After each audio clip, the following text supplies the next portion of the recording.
Pemirsa, Bank Indonesia memutuskan untuk mempertahankan suku bunga BI rate di level 6%, bunga deposit facility sebesar 5,25%, dan suku bunga lending facility di angka 6,75%.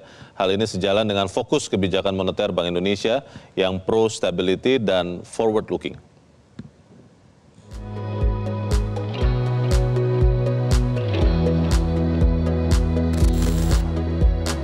Pada hasil rapat Dewan Gubernur Bank Indonesia bulan Maret 2024, Gubernur Bank Indonesia Peri Warjio menyatakan Bank Indonesia memutuskan untuk tetap menahan BI rate di angka 6%, suku bunga deposit facility sebesar 5,25% dan suku bunga lending facility di angka 6,75%. Gubernur Peri menyebut penetapan suku bunga ini sejalan dengan fokus kebijakan moneter Bank Indonesia yang pro-stability dan forward-looking. Momentum pemulihan ekonomi global berlanjut di tengah ketidakpastian pasar keuangan yang masih tinggi.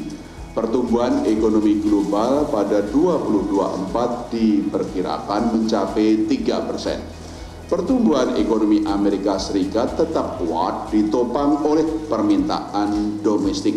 India juga tumbuh lebih baik dari perkiraan didukung oleh investasi pemerintah dan swasta. Sementara itu, prospek ekonomi Tiongkok tetap belum kuat meskipun sedikit lebih tinggi dibandingkan dengan proyeksi sebelumnya didorong oleh peningkatan stimulus fiskal.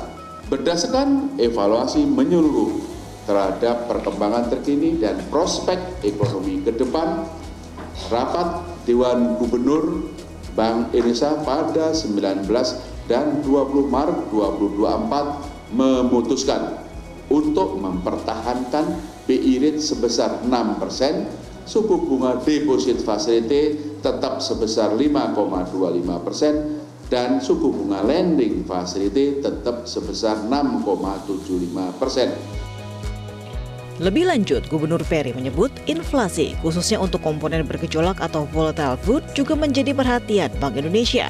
Sebagai informasi, Badan Pusat Statistik mencatat pada bulan Februari, inflasi volatile food naik menjadi 8,47%, dengan komoditas utama penyumbang inflasi seperti beras dan cabai merah akibat El Nino dan pergeseran musim tanam.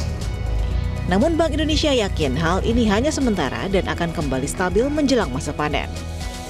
Untuk menjaga inflasi tahun 2024 terkendali pada sasaran 2,5 plus minus 1%, Bank Indonesia memperkuat koordinasi kebijakan dengan pemerintah melalui program Gerakan Nasional Pengendalian Inflasi Pangan atau GNPIP di berbagai daerah dalam tim pengendalian inflasi pusat dan daerah. Sementara itu, inflasi volatile food meningkat menjadi 8,47% year on year dari 7,22% pada bulan sebelumnya, dipengaruhi oleh dampak El Nino, faktor musiman, dan pergeseran musim tanam yang terutama terjadi pada komoditas beras dan cabai merah. Inflasi volatile food diperkirakan kembali menurun seiring dengan peningkatan produksi akibat masuknya musim panen dan dukungan sinergi pengendalian inflasi TPIP dan TPID melalui GNPIP di berbagai daerah, sehingga mendukung upaya menjaga stabilitas harga secara keseluruhan. Kedepan, Bank Indonesia juga akan terus memperkuat bauran kebijakan moneter, makroprudensial, dan sistem pembayaran, termasuk memastikan ketersediaan uang rupiah dalam jumlah yang cukup dengan kualitas yang layak edar di seluruh wilayah NKRI, termasuk pada periode Ramadan dan Idul Fitri 1445 Hijriah demi menjaga stabilitas dan mendorong pertumbuhan ekonomi.